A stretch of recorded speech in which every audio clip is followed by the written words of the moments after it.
सबूत जो दिखते हैं प्रथम दर्शनी उसमें तो कुछ ना कुछ ईवीएम के में प्रॉब्लम है ऐसा दिखता है।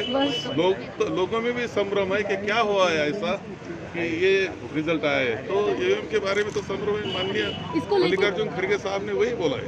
इसको लेके कोई प्लान है क्या चेकिंग के लिए आप देंगे ये ईवीएम? हमने तो चेकिंग के लिए दे रहे हैं, लेकिन इसमें क्या निश्चित प्रॉब्लम है वो आज मुझे मालूम नहीं है, लेकिन हमारे लोग खोजेंगे जरूर, वो भंडाफोड़ हो जाएगा। सर ईव्हीएमच्या विरोधात काही आंदोलन करणार का आवाज उठवणार?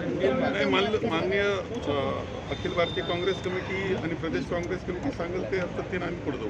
थोड़ा सा अंबादास दानवे की तरफ से बयान दिया गया है कि खुद के दम पर लड़ना चाहिए था, खुद के दम पर लड़ना। ठीक है, अभी ये तो चलने वाला है।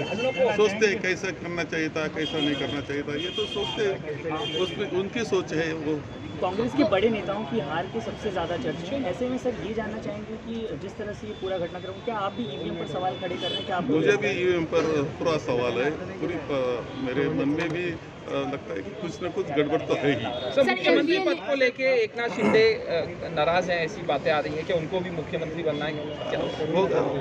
उन्होंने भी अपनी ताकत है उनकी, वो दिखाते होंगे वहाँ। ते नेता निवडतील की नाही हे मी कसं सांगू, परंतु आमचा गट नेत्याच्या बाबतीतला काहीतरी निर्णय होईल। सर परिवारवाद को लेकर कई बातें होती थी, अब एकनाथ शिंदे चाह रहे हैं कि शायद श्रीकांत शिंदे को उप मुख्यमंत्री बनाया जाए, ऐसी चर्चाएं चल रही हैं, आप क्या कहेंगे? ये मुझे आपने सुना है, मैंने सुना है अभी तक। ठीक है,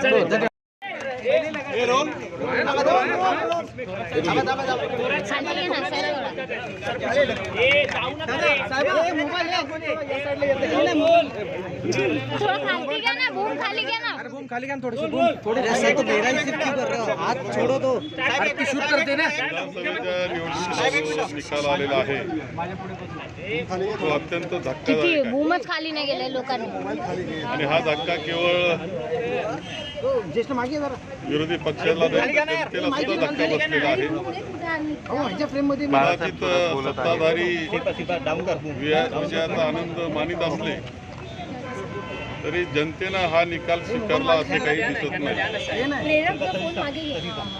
ईव्हीएमवर शंका यावी अशा अनेक गोष्टी आता पुढे येत आहेत, त्याची खातरजमा करावी लागणार आहे। असं काय 3 महिन्यामध्ये घडलं की एवढा मोठा बदल व्हावा? आम्ही लोक तर प्रत्येक मतदाराच्या संपर्कात असणारे लोकप्रतिनिधी आहोत। असं असताना असं घडलं काय? नेमकं काय बदल असा घडला?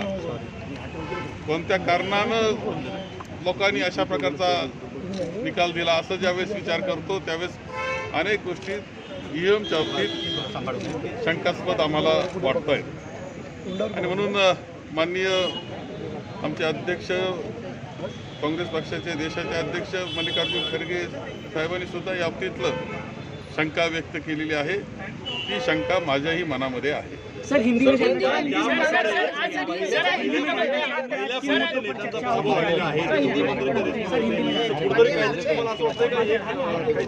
नाही, काहीतरी हा घडलं हे तर वेगळं आहे, म्हणजे कल्पनेच्या पलीकडचं आहे, ही वस्तुस्थिती आहे।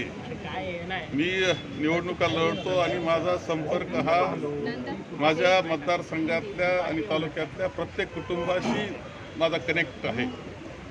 त्यांना सुद्धा हे खरं वाटत नाही, त्यावेळेस आता कोणाला खरं वाटणार आहे? सर 40,000चं मतदान व्हायचं या पराभवानंतर आता पुन्हा उभारी कशी असेल? नाही, उभारी होईल, कारण जनता निश्चितपणे जनतेच्या मनामध्ये सुद्धा खूप शंका या बाबतीत आहेत।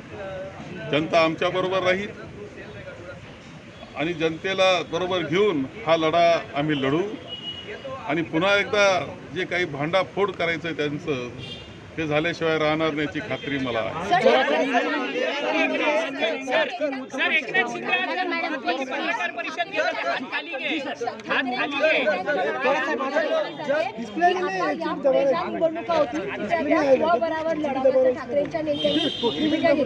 घे। ठीक आहे, तो विषय वेगळा आहे।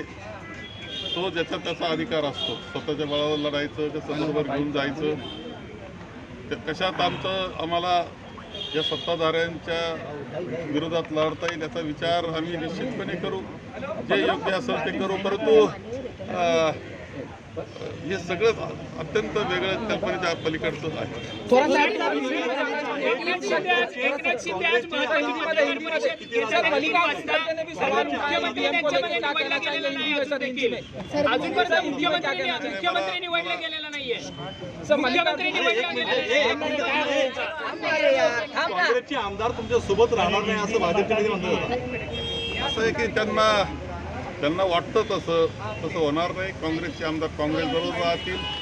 जे एकनिष्ठ आहे ते तर राहतील. आपण मागणी अनुभव घेतलेला आहे. जे कोणी गेले त्यांनी उड्या मारलेले ते पूर्वीचा जुना इतिहास तेच गेलेले आहेत.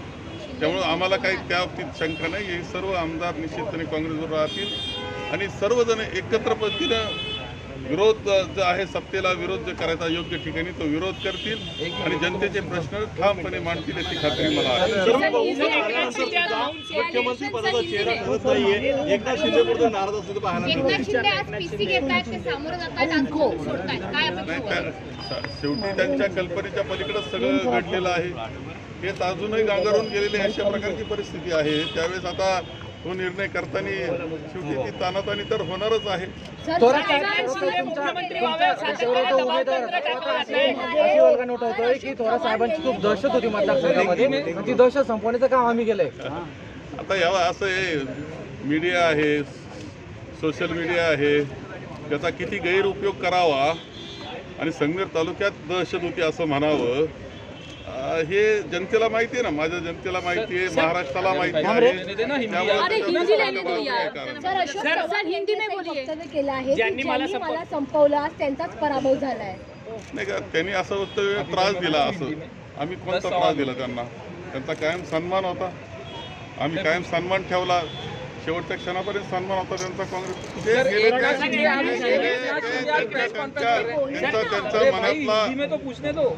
त्यांच्या मनातला हेतू साध्य करण्याकरता ते गेलेले.